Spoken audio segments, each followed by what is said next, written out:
भाग जाता है, मैं नहीं बैठूंगा। ऐसे उस रोमांच जो है बालपन में यही है कि अगर हम बच्चे बन के भगवान ऐसे ही जो कहते हैं तू निकल सकता है। फिर कहते हैं हे भरतवंशी अर्जुन, श्रेष्ठ अर्जुन, पवित्र कर्म करने वाले चार तरह के होते हैं।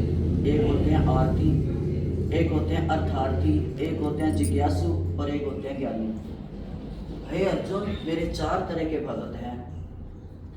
आरती, आर्थ जैसे मीरा थी, जैसे प्रहलाद था, जैसे जैसे द्रौपदी की पुकार, आर्त भाव से, दिल से, दुखी मन से। जब दुख होता है ना, दुख में छूटता है। कहते हैं मोह के बंधन में बंदरी अपने बच्चे को कितना प्यार करती है, बहुत प्यार करती, छोड़ती नहीं है, पेट में बांध के चलती है। लेकिन जब एक बार क्या हुआ कि पानी से उसने ऊपर जाना था, अब पानी में वो गिर गई। अब वो जो बंदरी अपने आप डूबने लगी, मरने लगी, तो उसने बच्चे को छोड़ दिया। उसकी ममता सारी चली गई। कहाँ गई उसकी ममता? क्योंकि वो अपना बचाव चाहती थी। इसलिए भगवान कह रहे हैं कि हे अर्जुन, जो आर्त भाव से पुकारते हैं सिर्फ मेरे को पाने के लिए, वो सबको छोड़ देते हैं। फिर वो तो दूसरा कहते हैं अर्थार्थी, जो अर्थ चाहते हैं उनका भी पूरा करता हूँ मैं, जो कोई मांगता है वो दे देता हूँ, उनको कहते हैं अर्थार्थी। कहते चार प्रकार के भक्त हैं मेरे। अर्थार्थी, उनको अर्थ देकर मैं उनकी मनोकामना पूरी करके दूर कर देता हूँ। तीसरा है जिज्ञासु, जो मेरे को जानना चाहते हैं कि भगवान क्या है, भगवान की सत्ता क्या है, भगवान क्या करते हैं, भगवान कौन है, जो वो जिज्ञासु हैं, वो तीसरे नंबर पे हैं। और चौथे नंबर पे हैं ज्ञानी, जो जान लेते हैं कि हाँ भगवान है, भगवान है, भगवान की सत्ता से सब कुछ चल रहा है, भगवान जो कुछ करते हैं भगवान ही करते हैं, वो जान लेता है। उनसे चारों से अलग है प्रेमी। भगवान कहते हैं जो सिर्फ भाव और प्रेम चारों से उठ जाता है ऊपर, जानने से, अर्थ से, आर्थ से, इन तीनों चारों से उठ जाता है। वो जो भाव रूपी प्रेम में डूबा हुआ भक्त, वो मेरा श्रेष्ठ भक्त बन जाता है। वैसे तो मेरे चार तरह के भक्त हैं। फिर कहते हैं ये चार प्रकार के मनुष्य मेरा भजन करते हैं, अर्थात मेरी शरण जो होता है वो मुझे ज़्यादा प्यारा लगता है। जो खाली मेरे अब पति पत्नी है, अब पत्नी पति के वो है आश्रय। अगर पत्नी, पति को पता है कि मेरी पत्नी मेरे आश्रय है, अब वो पत्नी अगर और किसी का आश्रय ढूंढेगी तो पति भी बोलेगा ठीक है, अब उसने ढूंढ लिया कोई और। तो भगवान कहते हैं अगर जो मेरी शरण ले लेता है, मुझको पति मान लेता है, परमात्मा मान लेता है, तो फिर मैं उसकी हर मनोकामना पूरी करता हूँ, फिर मेरा कर्तव्य बन जाता है। जैसे ये नकली पति पत्नी के संबंध है, ये परमात्मा रूपी जो पति है, ये सब आत्मा है, सब गोपियां हैं, पति एक वो ही है, जगत पति वो ही है। तो वो फिर हर कामना को पूरी करता है। अर्जुन को कहते हैं कि मैं सब फिर वो कामना को पूरी करता हूँ, फिर कुछ रह ही नहीं जाता उसके लिए। ऐसे चार प्रकार के भक्तों से उठकर जो सिर्फ भाव और प्रेम से मुझको भजता है, वो प्रेमी भक्त कहलाता है, और वो मुझे ज़्यादा अच्छा लगता है, प्रिय लगता है। और उस भक्त को फिर मैं मोक्ष तक देने में कुछ करता नहीं हूँ। अगर वो मोक्ष नहीं चाहता तो मैं अपने गोलोक धाम में लाकर उसको अपने पास रखता हूँ। तो भगवान कहते हैं कितना सुंदर अर्जुन को चतुर्विद्या भजन्ते माम, कि ज्ञानी को चार प्रकार के भक्तों के अंतर्गत दिया हुआ है। भक्त तो चार हैं, लेकिन चारों में से भी जो उठ जाता है वो मेरा प्रिय शिष्य है। और उठता कैसे है? कहते उसकी भी पहचान है। भगवान ने पीछे भी कहा था वासुदेव सर्वम। हे अर्जुन, जो वासुदेव सर्वम समझ लेता है कि सब में वासुदेव हैं, सब में श्री कृष्ण हैं, सब में नारायण है, सब में हरि है, तो वो ज्ञानी जो है, वो भक्त भाव वाला भक्त शब्द ना देकर ज्ञानी शब्द, उसको फिर मैं ज्ञानी भक्त कह देता हूँ, उसको फिर मैं भाव भक्त कह देता हूँ, उसको मैं प्रेम भक्त कह देता हूँ, उसको फिर मैं कई नाम देता हूँ। कोई ये ना समझ ले कि भगत में ज्ञान की कमी या अभाव रहता है। कहते भगत में ज्ञान भी रहता है, अभाव भी रहता है, लेकिन वो उसको दबा देता है कि क्या करना मैंने जान के, मेरे को तो बस ये है कि भगवान मेरे, जैसे मीरा ने गाया था, मैं गिरधर की गिरधर मेरा। बस सबको, एक मुसलमान थी, वो हज करने जा रही थी, तो रास्ते में मंगल आरती हो रही थी वृंदावन में भगवान की। मंगल आरती की घंटियां बज रही थी, मंगल आरती हो रही थी, भक्तों की धुन लगी हुई थी, सुंदर सुंदर खुशबू आ रही थी। तो उसने सोचा, उसने बोला कि ये मेरा मन यहाँ क्यों खींच रहा है। अब मुसलमान ने थे, तो उसने जो साथ थे उसको बोला कि पता नहीं, मेरा दिल नहीं कर रहा कि यहाँ से आगे निकलूं, पता नहीं क्यों खिंचाव आ रहा है मेरे को, इस धरती पे क्या है, अब देख के आओ। क्या बोलते, कोई कुछ नहीं है, छोटा सा हिंदुओं का मंदिर है, वहाँ पर भगत आरती कर रहे हैं, नाच कूद रहे हैं, आरती कर रहे हैं, धूप बत्ती कर रहे हैं, कुछ नहीं है। बोलती मेरे को नहीं पता, चाहे छोटा है चाहे बड़ा है, मेरा मन उधर खिंच रहा है कि मैं वहाँ जाऊँ, देखूँ ये धुन कहाँ से उठ रही है, ये जो सुंदर खुशबू आ रही है, फूलों की महक आ रही है, ये धुन की जो मेरे कानों को छू रही है, ये क्या है, मैं देखूँ तो सही। अब रानी थी तो उसका कहना मानना था, सबने उतार दिया। गई अंदर जाके देखा, भक्त बड़े प्यार से भगवान की मंगल आरती कर रहे हैं, नाच रहे हैं, कूद रहे हैं, भगवान को रिझा रहे हैं। तो वो उनके साथ उनमें मिलकर गाने लगी, बजाने लगी। जैसे आरती खत्म हुई, अब उसके मंत्रियों ने बोला चलो, तो उसने उनको ऐसे कर दे, चलो जाओ जाओ तुम, मैंने अब नहीं जाना, मैंने, मेरा हज हो गया। अब वो मुसलमान थे, घर गए, बताया, बड़ा उसके ऊपर केस चले, आए पाकिस्तान से जो उनके रिश्तेदार थे सब आए, बोलते चल ये तो हमारा नहीं है, हमारा खुदा है। बोलती चाहे तुम्हारा खुदा हो चाहे कुछ भी हो, ये मेरा खुदा मेरे को मिल गया।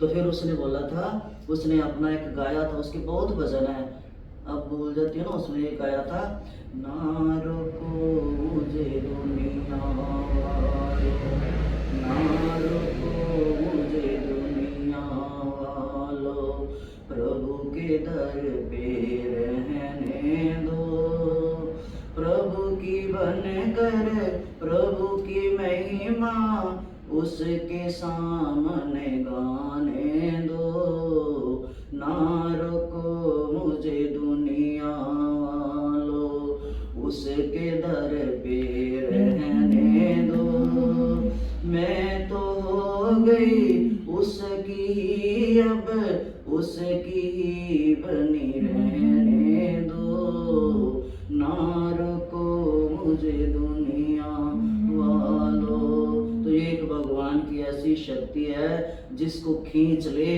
वो ना जात पात, फिर वही बात आ जाती है, वो ना देखें धर्म कर्म कोई जात, वो तो जाने बस मन के भाव की बात, बस मान ले और जान ले, उसको तू अपना मान ले, कभी ना कभी वो आएंगे, हमें गले से लगाएंगे, अपने चरणों में जगह देंगे। तो ये एक भाव की बात है, प्रेम की बात है। भगवान कहते हैं तू उठ खड़ा हो, अपने भावों को जगा, मुझ में लगा, धर्म में लगा, इस से हटा। और फिर भगवान देखो 19वें श्लोक में बार बार यही कह रहे हैं कि वसुदेव सर्वम वसुदेव सर्वम वसुदेव सर्वम, ना सतो विद्यते भाव। गीता के दूसरे अध्याय के 16वें श्लोक में पीछे यही भगवान ने कहा था, उसमें कहा था ना सतो विद्यते भाव। जैसे खेत में पहले भी गेहूं बोया हुआ था, भगवान इस श्लोक का यही बनता है, ना सतो विद्यते भाव। दूसरे श्लोक गीता में आया था दूसरे अध्याय में कि कहते भगवान जैसे मान लो गेहूं का खेत बोया किसान ने, अब बीज गेहूं ही बोया था, जब पकेगी वो गेहूं ही उगेगी। बीच में क्या है, वो हरी हरी खेती है, हरी हरी खेती है। कोई अपने गायों को चराने जा रहा है तो उसकी गाय छूट गई, उस खेत में घुस गई, तो वो क्या कहता है, मेरी सारी गेहूं खा गई। क्या कहता है, मेरी सारी गेहूं खा गई, जबकि अभी उसमें गेहूं नहीं है।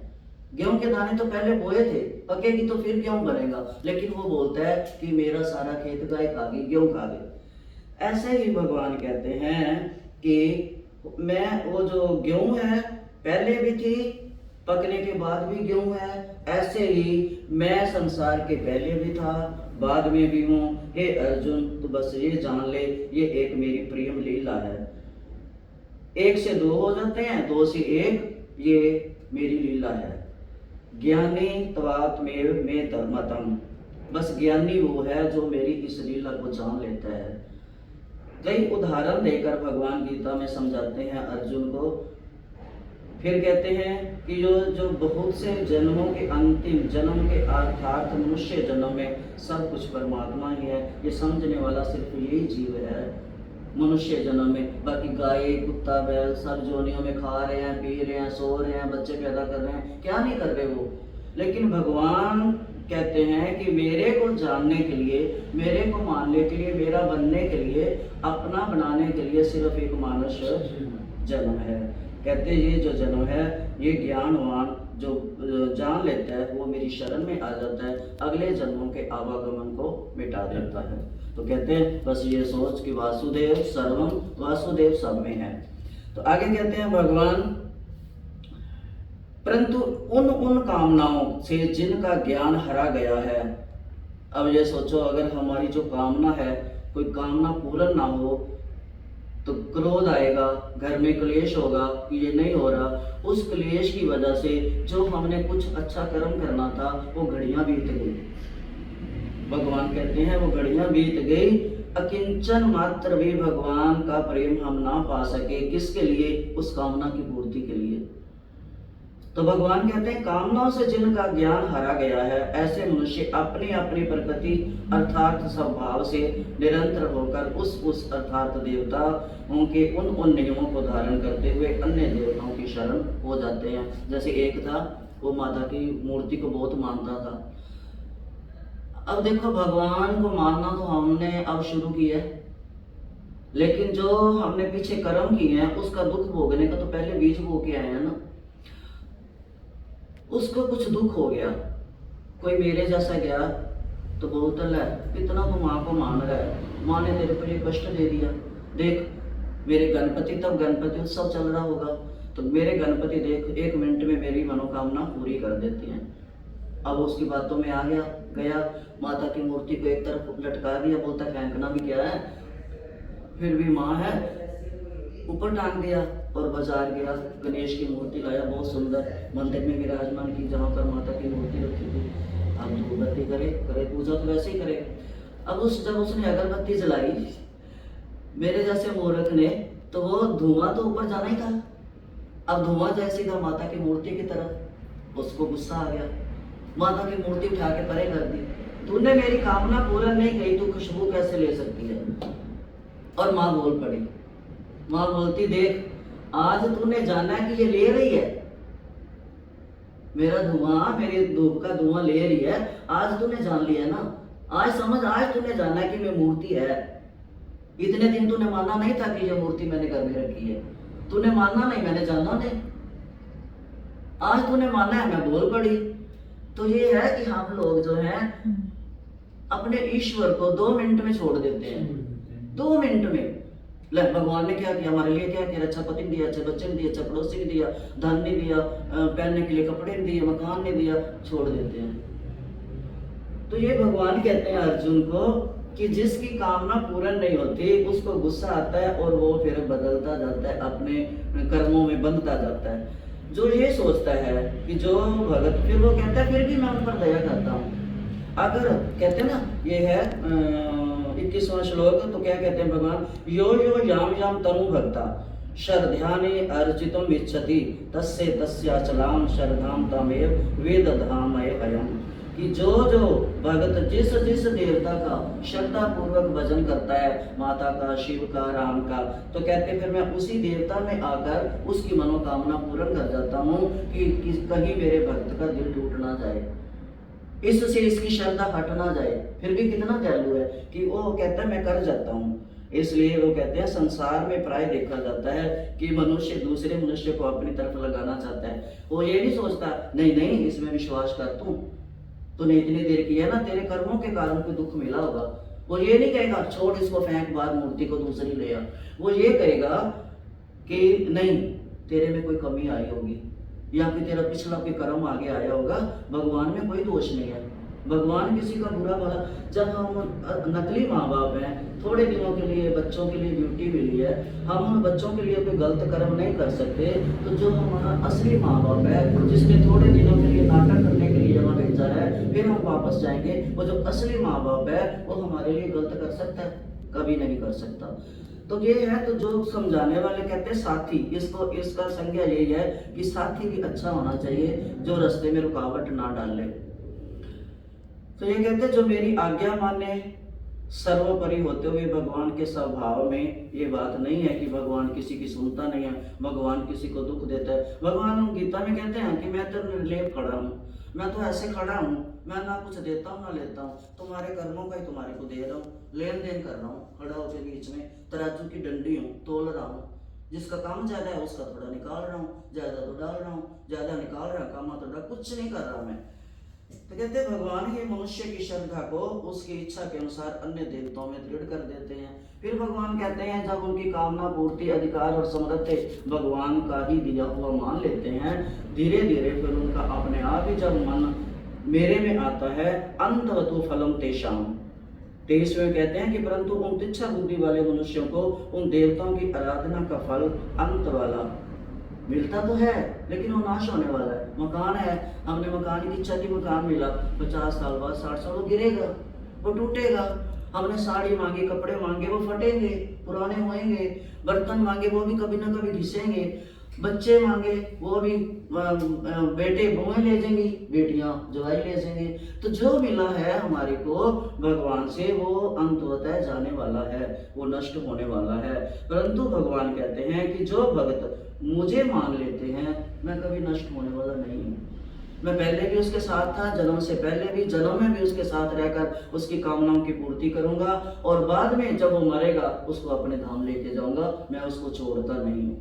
कितना सुंदर भगवान अर्जुन को समझा रहे हैं कि जो अर्थार्थी भगत नाशवान धन की प्राप्ति करते हैं, उसी में लगे रहते हैं, देवता की पूजा में, फिर वो पाते रहते हैं, फिर नहीं मिलता तो फिर रोते रहते हैं, फिर उसी में लगे रहते हैं, भगवान को भी दुखी करते हैं और अपने मन को भी दुखी करते हैं। तो कहते हैं ये जो इच्छा तो पूरी होती है उनकी, लेकिन वो कामना जो है भगवान के साथ नहीं जोड़ती, भगवान से अलग कर। क्यों? कि भगवान ने वो खिलौना रूपी मनोकामना पूरी की, दूर कर दिया, जा भी दूर हो जा मेरे से।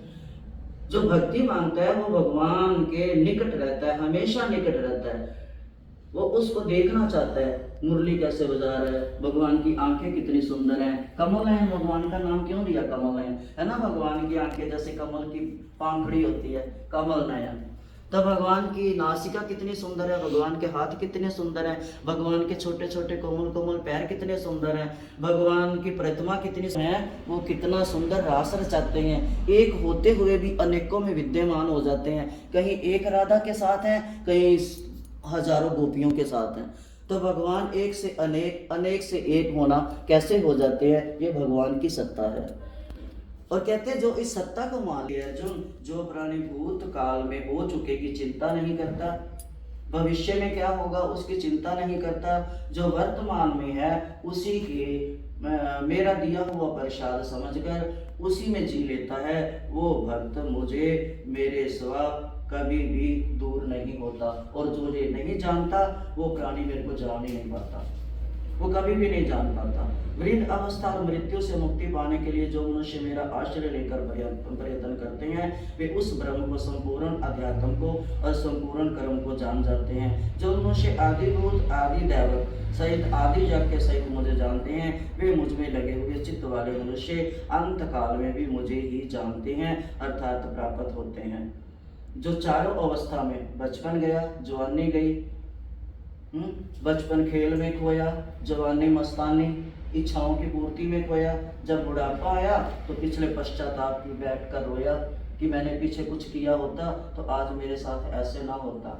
जैसे गाय भैंस पहले खड़ी होकर पूरा घास खा लेती है, फिर बैठकर वो जो घास है वो बचपन और जवानी है, जब बैठकर वो जुगाली करती है, अपने अंदर से फिर निकालती है, तब मोटा मोटा खा लेती है जल्दी जल्दी।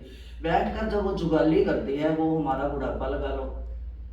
ऐसे ही हम वो तब खाते पीते रहते हैं, फिर बैठ के जब बुढ़ापे में शरीर भी साथ छोड़ने लग जाता है, हाजमा भी खराब हो जाता है, फिर हमारे को पीछे किए हुए हम वो जुगाली करते रहते हैं, वो पीछे किए हुए कर्मों को याद करते हैं, फिर वो जैसे भैंस जुगाली करती है वही निकाल के चबाती है, उसका रस लेती है, ऐसे फिर हम उसमें डूब जाते हैं। तो वृद्ध अवस्था में जो बचपन से ही भगवान को अगर याद रखा होता तो अब भगवान हमारे साथ होते, हमारा साथ देते, और अपने आप को नहीं लगता कुछ भी, लेकिन भगवान जो है वो बिना दिखाए, बिना सामने आए भी सब कुछ करके चले जाते हैं।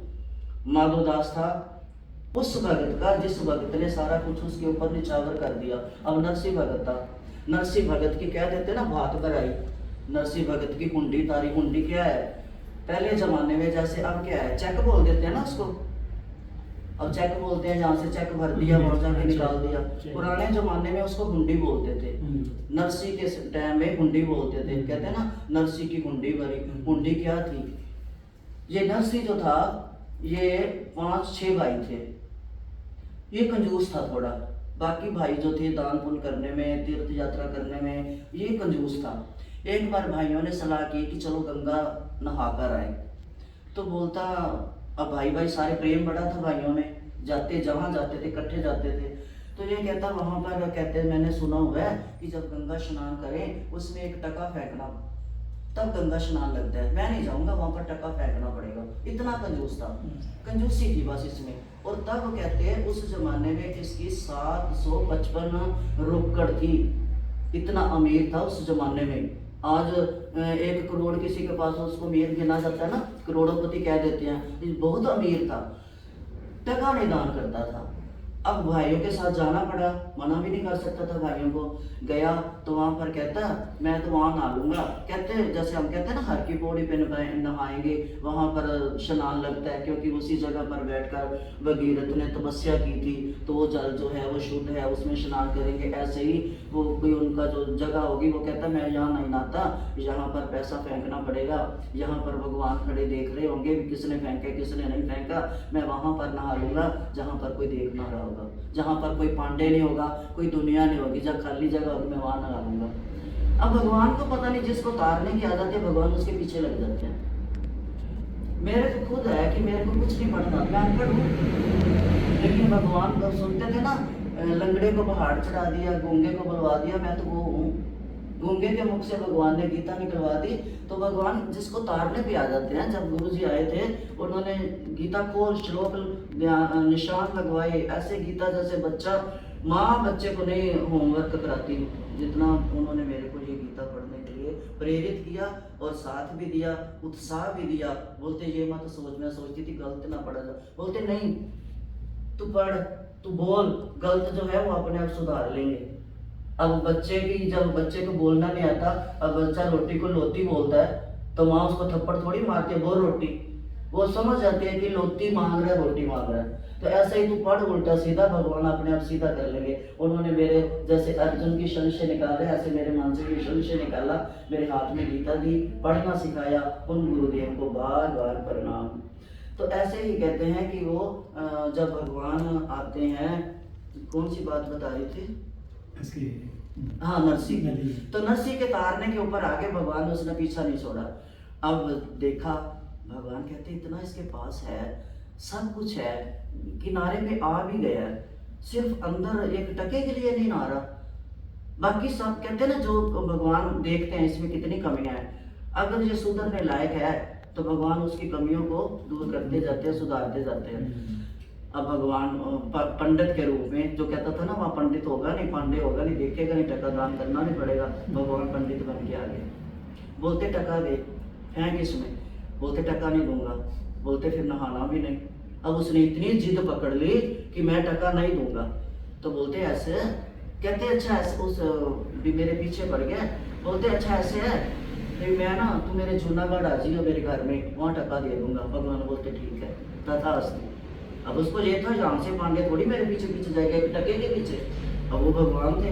अब जैसे नहा धो के सब भाई वही सब घर चले गए, अब ये तो बाद में पहुंचा, भगवान पहले खड़े हैं, वही पंडित के रूप में पांडा बन के। बोलते ला टका, बोलते ले ये तो घर तक भी आ गया। अपनी पत्नी को बोलता छोड़ परे इसको, चल अंदर। तुम अंदर गए, पिछले कमरे में जाके बैठ गया। अब अपनी पत्नी को बार बार बोले देख चला गया क्या है, तो बोलती है खड़ा है। बोलती आप क्या करते हो, 2 टका बेचारे को उसको भेज दो। बोलता नहीं टका मैं नहीं दूंगी, इतना जिद्दी था, इतना कंजूस था, बोलता टका नहीं दूंगा। अब भगवान भी जिद पे अड़ गए। दिन बीत गया, 2 दिन बीत गए, तीसरा दिन हो गया, भगवान जाएगा। अब वो बोलता अपनी पत्नी को इसको बोल नरसी मर गया, मर गया कह देते तो चला जाएगा। अब भगवान थे वो, भगवान कहते उसको ठीक है मर गया ना, तो मैं इतनी दूर से आया हूँ तो इसको कंधा भी देता जाऊँ। कहते हैं अर्थी को कंधा देने से पुण्य मिलता है, हजारों यज्ञों का फल मिलता है, तो मैं ये भी एक पुण्य कमा के चला जाऊँ। तो भगवान को भगवान कहते, अब वो जाके कहती औरत अंदर, भगवान कहते हैं चलो ठीक है मर गया तो मैं उसको कंधा देके जाऊंगा, पुण्य कमा के जाऊंगा। कहते बड़ा डीठ है ये। बोलते ठीक है, फिर कह दे लोगों को मेरी अर्थी सजा दो। जिंदा अर्थी पे लेट गया कि टका नहीं दूंगा, लेट गया अर्थी पे। अब लोगों ने उठा लिया, सारे बोले मान जा क्या है, रिश्तेदार भी बोलने लगे, भाई भी बोलने लगे कि मान जा दे दे, 1 टका भेज दे इसको। बोलते नहीं टका नहीं दूंगा। अब चल पड़ी अर्थी। अब ऊपर से उठ के देखे, उठा के वो तो पीछे, वो भगवान सबसे पीछे वाला आदमी ज्यादा दिखता है। अब बोलता फिर जब बीच में रखते हैं अर्थी तो बोलते वो तो आ रहा है पीछे, उस पर कोई बात नहीं। तो कहते जब चीखा चिन्हने लगे, बोलते अब भी दे दे। कहता नहीं तुम चीनो, डरो मत, जला दो मेरे को, टका नहीं दूंगा। अब चीखा चुनी गई। भगवान कहते ठहरो, ये पुण्य आत्मा है, इसकी थोड़ा चीखा मैं भी सुन लूं। जैसे भगवान शंकर शमशानवासी कहते हैं ना, शमशान में रहते हैं। कहते हैं भगवान शंकर जो राम नाम जपता, कृष्ण नाम जपता जाता मरता है, तो वो भगवान कहते उसकी किसी रूप में आकर हाथ से लकड़ी पकड़ लेते हैं, आप चीखा चुनते हैं और वो जगह साफ करते हैं कि मेरे इष्ट का प्रेमी आ रहा है। भगवान शंकर उस जगह को खुद साफ करते हैं, खुद चीखा चिनते हैं, लकड़ियां खुद रखते हैं। तो ऐसे ही भगवान कहते हैं कि मैं भी इस धार्मिक आदमी की चीखा चीन लूं। लकड़ियां रखने लगे और फिर उसको कह भी रहे हैं अभी भी मान जा। बोलते नहीं, बातें भी कर रहे हैं उनसे। बोलते लगा दो आग। भगवान बोलते लगा दे, बोलते लगा दो, लगा दी आग। अब भगवान खड़े हैं। अब जो अपने जिनको हम अपना अपना कहते हैं वो चले गए के लिए। सब कहते हैं औरत दरवाजे तक, पुत्र शमशान तक, है ना। बाकी सब चले गए, रिश्तेदार देखा तो उनका तोड़ा और चले गए। भगवान वहीं खड़े हैं। भगवान ने लीला की, जब जल गया पूरा, भगवान ने उसको उठा के बिठा दिया। अब राख ही राख है, बैठ गया। तो बोलते हैं झाड़ी ढाक राख लो। अब भगवान फिर सामने आ गए। बोलते खड़ा हो जा, उठ चल। बोलता चलूंगा तो तब, पहले ये बता कि इतने दिनों से तू मेरे पीछे पड़ा हुआ है, मेरे को मरने भी नहीं दिया, मैं मरना चाह रहा था, तू कौन है, पहले ये बता तू है कौन, फिर मैं तेरे साथ चलूंगा। भगवान ने वही शमशान में विराट रूप अपना दिखा दिया नरसी को, जो एक पैसे का दान नहीं करता था, कंजूसी के कारण भी। कहते हैं ना जब भगवान बदलने पे आए, उसका हृदय देख लेते हैं, ये साफ है, सिर्फ एक छोटी सी कमी है, उसको मैं साफ कर दूं। भगवान ने उसको विराट रूप दिखाया। अब नरसी तो पैरों में गिर गया, पैरों में गिर गया। वो ही नरसी जो टका दान नहीं करता था, वहां पर कहता तू मालिक है ना, एक स्टाम्प पेपर लेके आ, सारा कुछ जो है तेरे नाम। उस टाइम कहते हैं कि 56 करोड़ की उसकी मालकिनी थी, 56 करोड़, और 700 पता नहीं कितने उसके ये खाते थे। कहते उसने सारा भगवान के अर्पण कर दिया। कहता बच्चे भी तेरे अर्पण, अब सब कुछ मेरा घर बार सब तेरे अर्पण, मैं तो यहीं से वहां से राख उठाई, बस ये ली, ये मेरी प्रभुति है, और मेरे को थोड़ा कहीं से जो ली और माला ली, बस वो तो राम राम करता चला गया। अब भगवान फंस गए, उसके घर की पूरी जिम्मेदारी लेनी, उसके बच्चों की शादियां कर, सिर्फ एक लड़की की शादी की हुई थी नरसी ने, अब बाकी की भगवान ने की। जिस लड़की की शादी नरसी ने की थी, उस लड़की की लड़की की आगे शादी थी, तो भात भरते हैं ना। कहते जूनागढ़ में आप भात नहीं भरते, ऐसी भात भरी भगवान ने कि वहां पर अभी भी नान की छक जो है वो नहीं लेके जाता, कोई बात नहीं भरता। तो भगवान, वो लड़की रोए कि पहले तो मेरे प्यो ने मेरे आ जाता था देने दोने, अब मेरे प्यो ने तो सिर्फ वो माला पकड़ लिया और वो तिलक की एक पोटली से ले ली है, एक खड़ताल ले ली है, वो तो अब साधु संतों की टोलियां हैं, तो अब कौन भरेगा मेरी लड़की की बात, कौन भरेगा। अब उसने उसकी सास और करे, ये भी मंगा, ये भी मंगा, ये भी मंगा। अब वो लड़की ने अपने बाप को बोला, अब तू माला कंठी लेके बैठ गया है, अब मेरे घर में कौन आएगा, कौन करेगा। तो वो कहते तू जा, वो आएगा ना, भर देगा तेरी बात, मेरे को ना तंग कर, मैंने उसको सारा सौंप दिया गया है। अब बोलते कौन?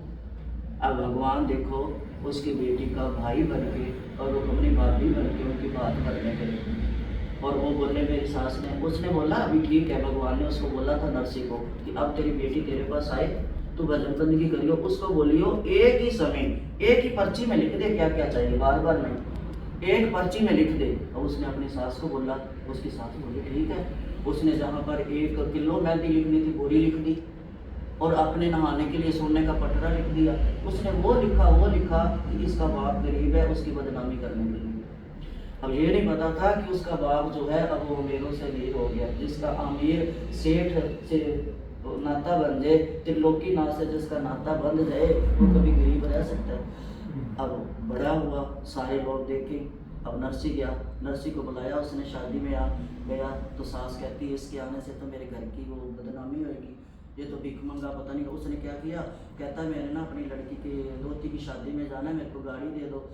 जानबूझकर उसके इतने विरोधी हो गए थे, मखौल करते थे उसको, उसकी हंसी उड़ाते थे, उन्होंने टूटी हुई गाड़ी दे दी, भी मना भी नहीं करते, टूटी गाड़ी दे दी, फिर रास्ते में इसकी खराब हो जाए, पर हम जो है इसका एक बार कहना मान लें कि गाड़ी दी।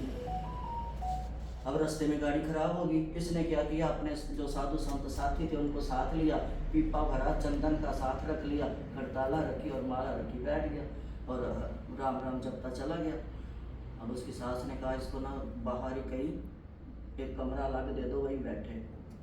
अब उसकी सास को था कि मेरे रिश्तेदारों आने से पहले ये मर जाए, खत्म हो जाए, मेरी बदनामी ना हो, कि मेरे रिश्तेदार ये ना बोले भी ये कैसा है।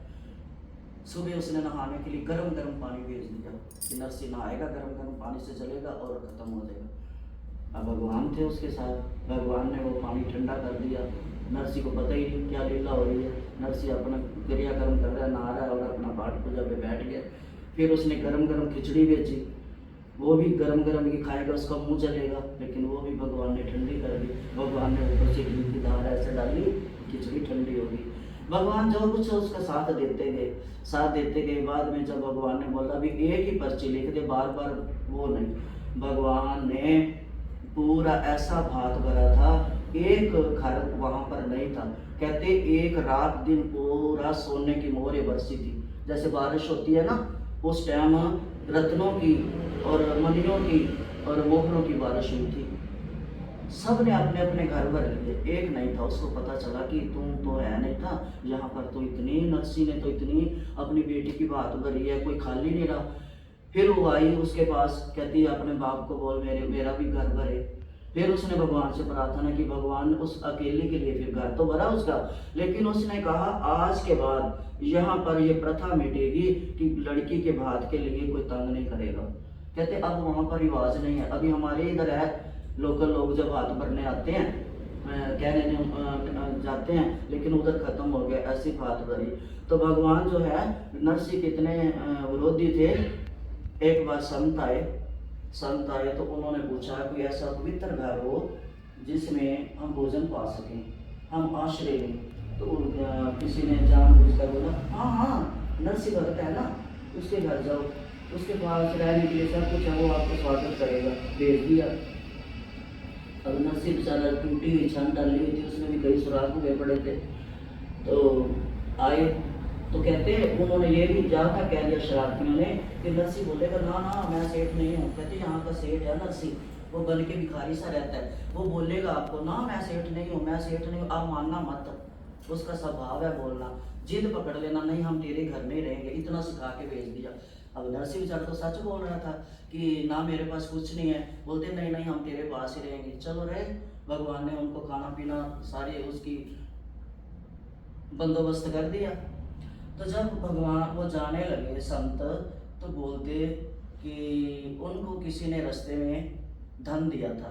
जैसे हाँ कोई जाता है ना तीर्थ यात्रा पे, तो हम भी बोल देते हैं या मेरा भी मत्था टेक दियो, मेरे वहाँ चढ़ा दियो। ऐसे ही संतों की टोली जब तीर्थ यात्रा करने निकली तो कईयों ने उनको दिया, ये हमारे नाम का चढ़ा देना, ये हमारे नाम की भेंट चढ़ा देना। वो करते करते उनके पास कुछ रुपए हो गए। वो साधुओं ने बोला, ये जो गुठली है हमारे